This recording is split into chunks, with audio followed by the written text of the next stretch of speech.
सावधान क्राइम से। फुलवा, ए फुलवा, एगो बढ़िया चाय बना के लावा।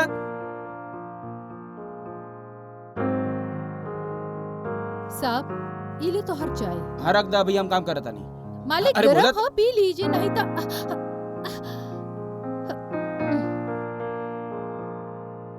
हम अभी साफ कर देता नहीं।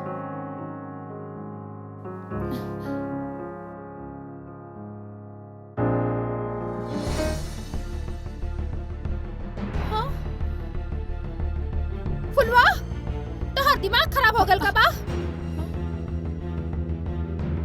अरे सब का? चाय गिरल रहा, हम तो बस उहे साफ करत रही। अरे जरा देखिए अपने आप के। ओए माँ, ऐसे कोनो पराये मर्द के सामने खड़ा रहेला का? हमने के माफ कर दी मैम साहब, हम भूले गए रहे कि हम कपड़ा ना पहले बानी। जा जाके कपड़ा पहन ली। हमने के माफ कर दी जी, अगली बार से ऐसा ना होई। हम एकरा के लेके जाए। अरे पहले कपड़ा तो पहन ले। हाँ ओ गॉड दिस लेडी। कार है ई। और आखिर ऐसन काहे भैला? ऐसन भुलक्कड़ नौकरानी अभिशाप हो सकेली, लेकिन सीमा के भी फुलवा के भुलक्कड़ होवे में कोनो एतराज ना रहे। काहे? जब ले सीमा के फुलवा के भुलक्कड़ होवे के पता चल गई, तभी ओकरा के वो काम से निकाले के चाहिए। पर अभी भी वो घर में काम करत है, लेकिन जैसन वो काम करत रही वो कोनो भी परिवार के तोड़ सकत है। जवान और खूबसूरत नौकरानी के भुलक्कड़ होवे धनेश के गुनाह के रास्ते पर ले जा रहल बा।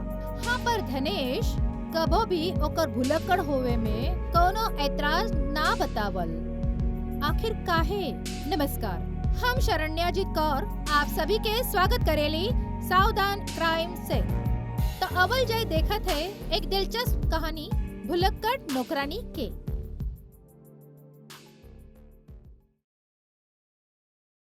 ना यार, आज हमार मूड नहीं खे। You just carry on, okay? Bye. Ma'am साहब, ई ली तोहर पसंदीदा चाय। Thank you. Phulwa, what is this? चाय में दूध नहीं खे। अरे मेम साहब, हम तो फिर से भूल गए नहीं दूध डाले के। ला एकरा के गरम करके फिर से दूध डाल के आवत है। ओके।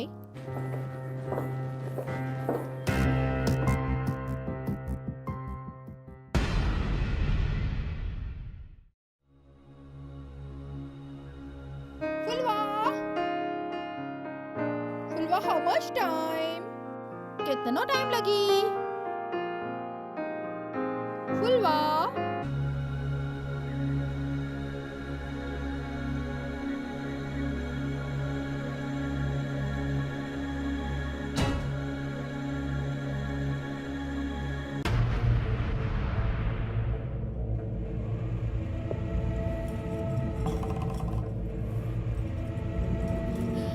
और बतावा मजा आ रहल की नहीं?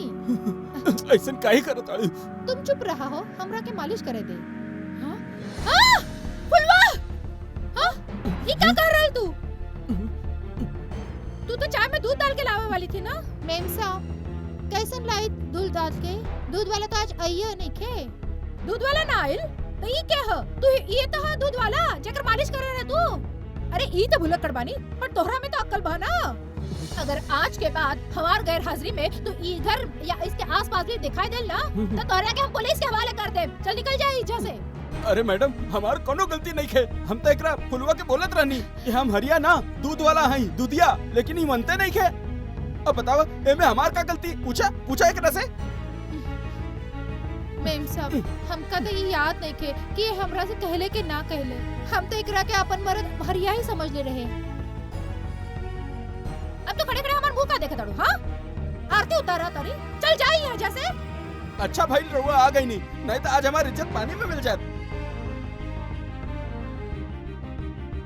ये जो तोहार भुलक्कड़पन है ना, ये कोनो दिन कांड कर दे, समझा? क्या बोल रही मेम साहब? ओह गॉड, दिस लेडी!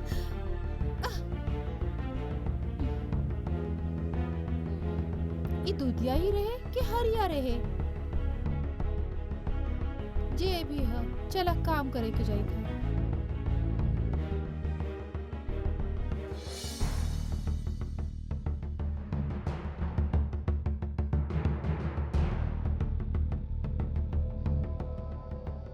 सीमा, हाँ?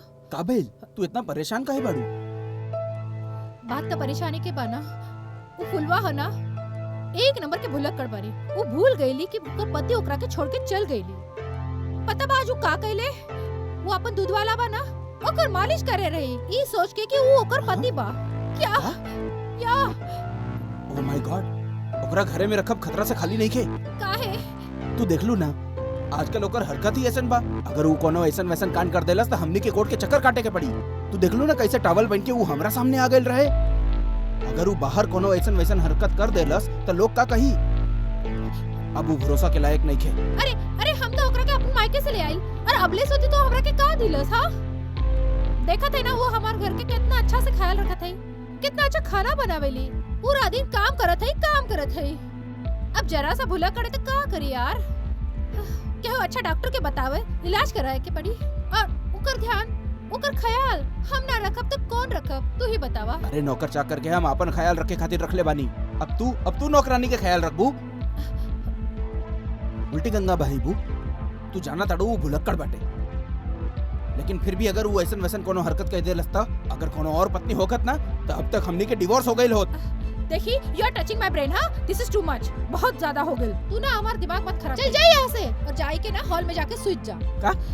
ई का कहत ताड़ू? का कहत है? इला पिला और जाके हॉल में सूत जा। लेकिन हम सोएब कहां? हॉल में सोफा नहीं खे, सोफा पे जाके सूत जा। अरे लेकिन हमार बात तो सुना। जाई यहां से।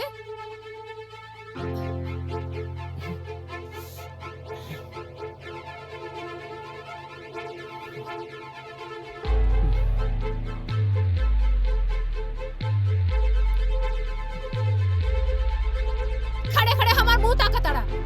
जाई जैसे।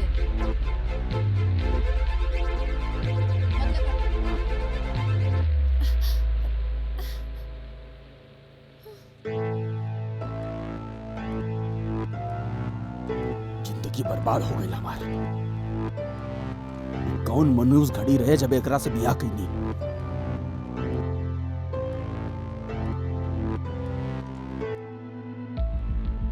हे भगवान, अब तो लगातार पूरा जिंदगी ऐसा ही मजबूरी में काटे के पड़ी।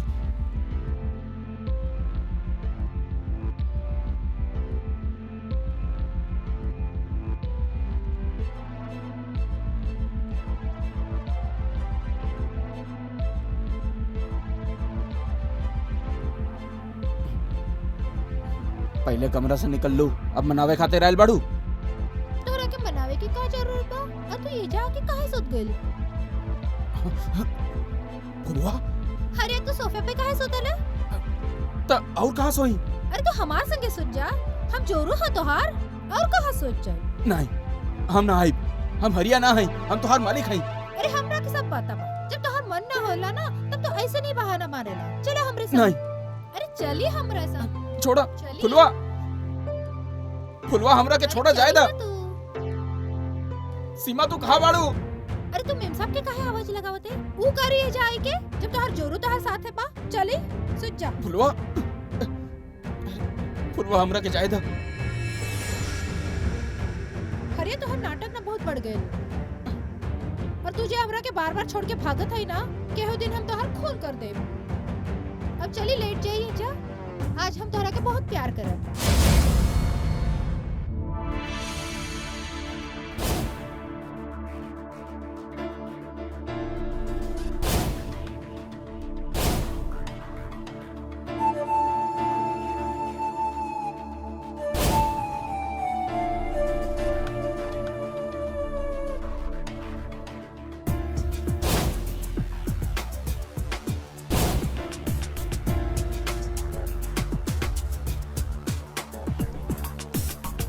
फुलवा के बारे में घर के दोनों सदस्य के, सीमा और धनेश के ई पता बा कि वो कितना बड़ा भुलक्कड़ बाड़ी।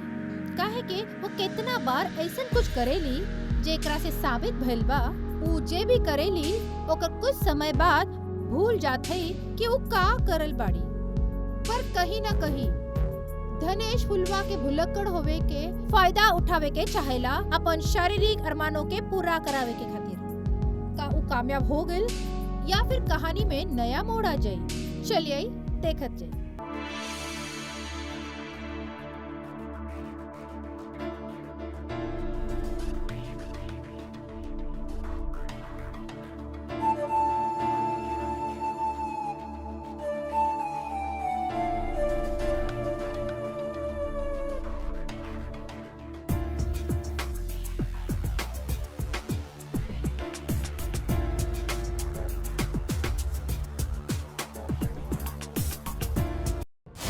फुलवा, आज तू और हम आग में चोली खेलब। पहले तू हमरा के ढूंढू, फिर हम दोहरा के ढूंढब, ठीक बा? ठीक बा।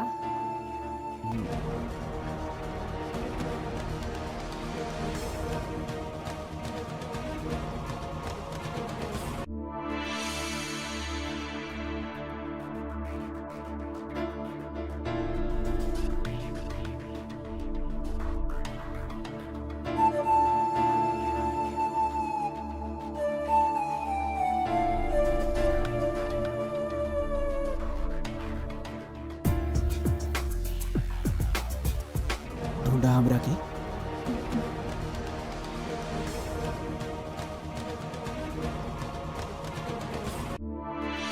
हरिया, हरिया, हरिया,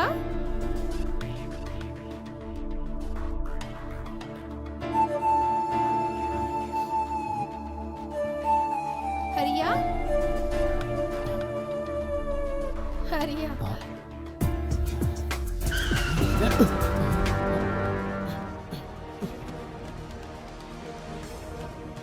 का होत है जा? कुछ नहीं। फुलवा हम तोहरा से पूछत है का होत रहिया? ओ मेम साहब, वो हरिया, वो साहब पूछत रहे कि आज खाने में का बनाइबू? हाँ। खाने में आज कुछ ना बनी। हमार सहेली के एजा जगराती बा, हम लोग उहे खाना खाए। तू हमारे साथ चली, इनकर खाना हम उहे से ले आए। ना, वो हमारा कंपनी के अर्जेंट मीटिंग बाटे तो हमरा शहर से बाहर जाए के बा। अगर सुबह देर से उठे ना तो बहुत नुकसान हो जाई। ओ गॉड, योर मीटिंग। ठीक बात है, तू और तोहर सांप का खाना बना ले, हम रेडी होके निकलत है।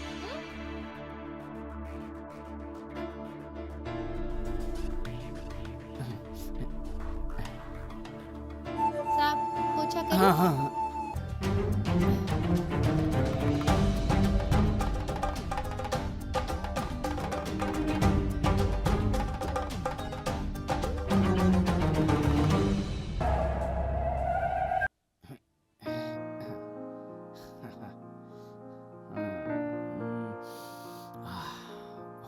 फुलवा, ये फुलवा।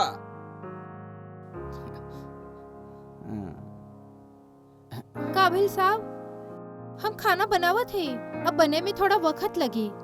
और के कुछ चाहिए? अरे हम कोनो साहब वाब नहीं की, हम तुहार पति बानी हरिया। हरिया? हाँ। पर हरिया तो ऐसा कपड़ा ना पहरेला। और कैसन कपड़ा पहनेला? अरे ये कपड़ा तो हमरा के साहब देले रहलन। तोरा के याद नहीं के? पिछला दिवाली जब हमरा पे खुश भइल रहे तो हमरा के ये कपड़ा देले रहले, याद नहीं के? अरे हाँ, याद आ गई। अच्छा सुनिए, बहुत दिन भर हम दोनों प्यार ना करें, आज खूब प्यार करब। मेम साहब और साहब भी घर पर नहीं थे। चलिए, चला। अरे लेकिन कहाँ? ये बानू? ये जाओ। हाँ, मेम साहब भी नहीं खे और साहब भी नहीं खे, तो खुल के प्यार करल जाओ। हाँ, ये भी ठीक बा।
ये चाकू का करत है हमरे हाथ में और हम इजा का करत अड़ी हाँ?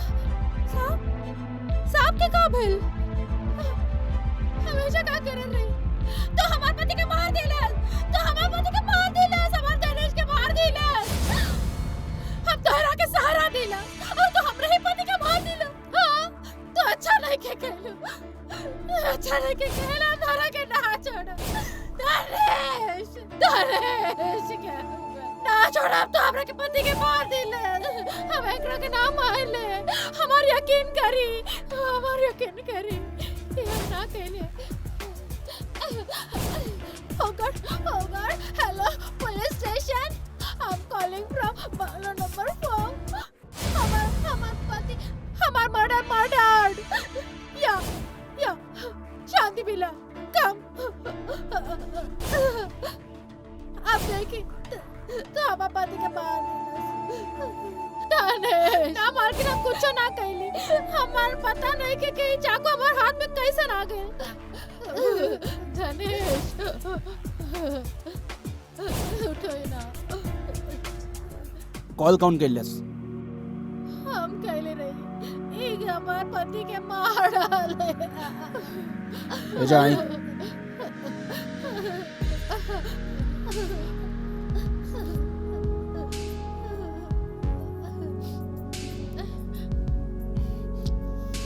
चाकू ले ला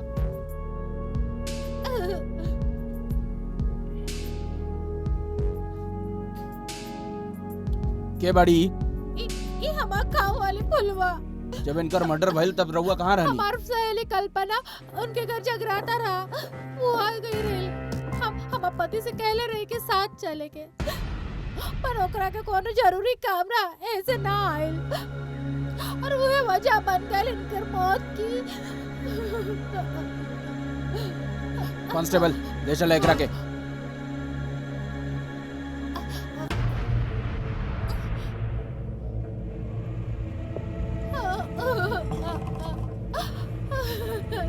हेलो एम्बुलेंस, शांति निवास बंगलो नंबर 4 पे फौरन पहुंचा।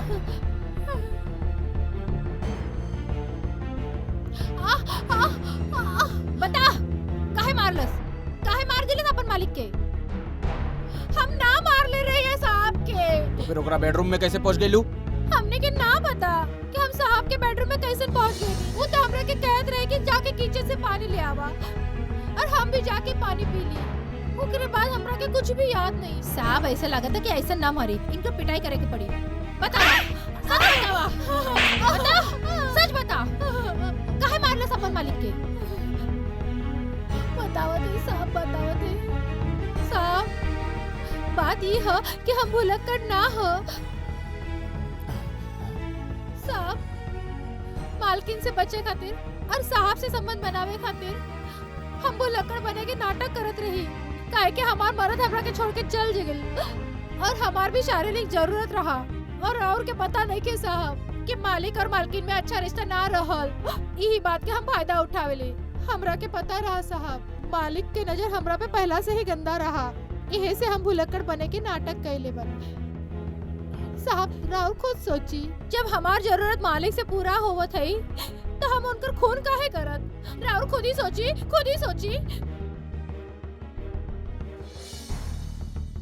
देखी सीमा जी, हम फुलवा से पूछताछ में ही पहिनी की वो बेकसूर बाटे।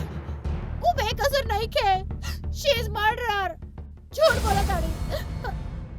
वो एक नंबर की भुलक्कड़ बाटे। राउर के हमरा बात पे भरोसा नहीं खे ना तो हमार दूध वाला दुधिया से पूछा एकरा से। अरे साहब मैडम बिल्कुल सही बोला ताड़ी।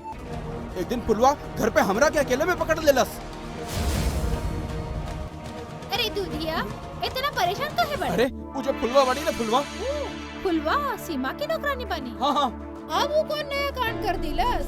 अरे मैडम वो हमरा के पकड़ के अंदर ले गई और हमार मालिश करे लागल। कहे लगी कि तो वो हमार पति हरिया है। वो तो अच्छा भइल कि सीमा मैडम टाइप पे आ गई और हमार जिंदगी बर्बाद भइल से बच गई।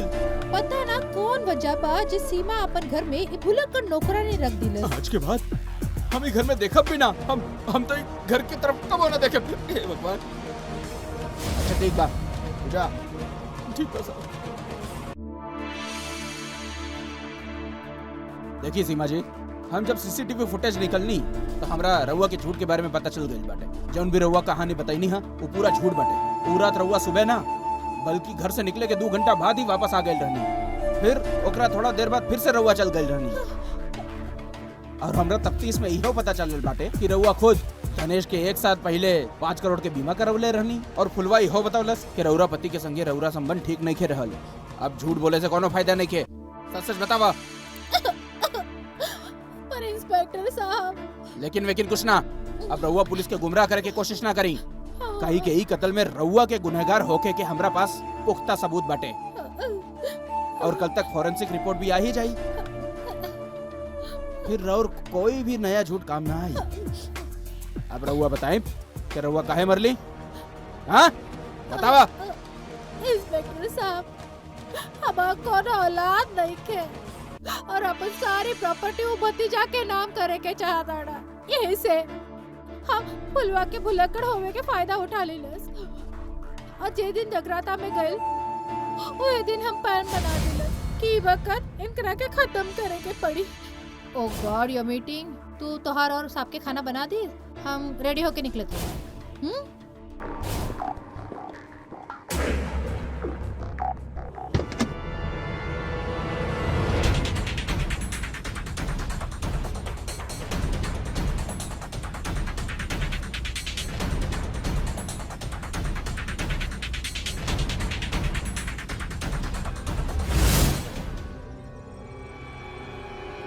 हम एहे दिन के इंतजार करत रही। तोहरा के कहा लगल हम इतना बेवकूफ बनी?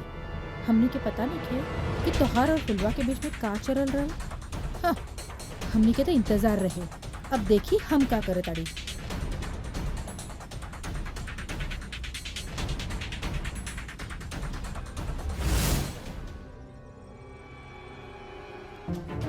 फुलवा फुलवा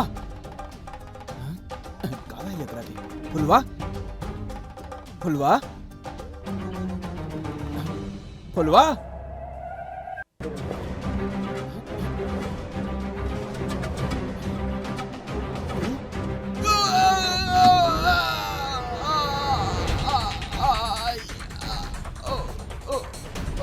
सीमा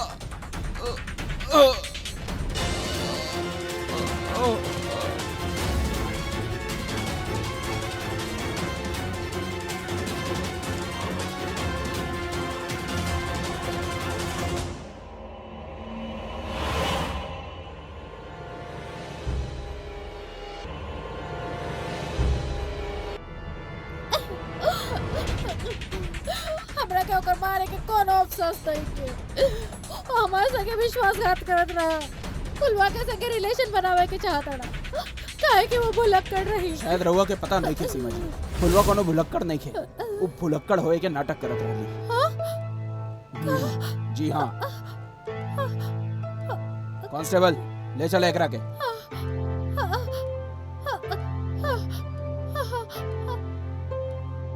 जब से सीमा के फुलवा के भुलक्कड़ होवे के पता चली, तब से सीमा अपन पति से छुटकारा पावे के रास्ता खोजत रही।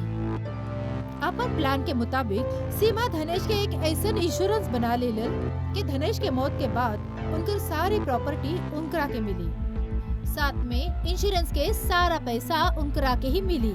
और इनकर कारण ई रहे कि सीमा धनेश से किसी भी हाल में पीछा छुड़ावे के चाहत रही, काहे कि उनकर आपस में ना बनत रही। काहे से कि फुलवा ई ना जानत रही कि जे खेल अपन भुलक्कड़ होवे का वो खेलत रही, ओकर केहू फायदा उठाए के केहू के कत्ल भी कर सकेला।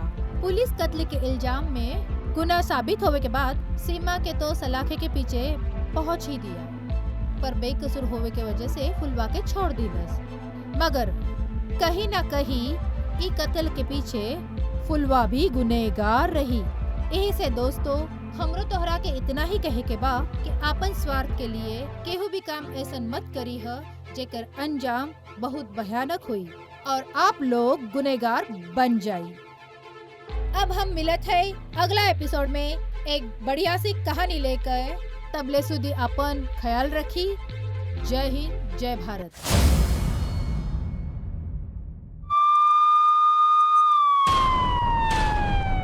सावधान क्राइम से।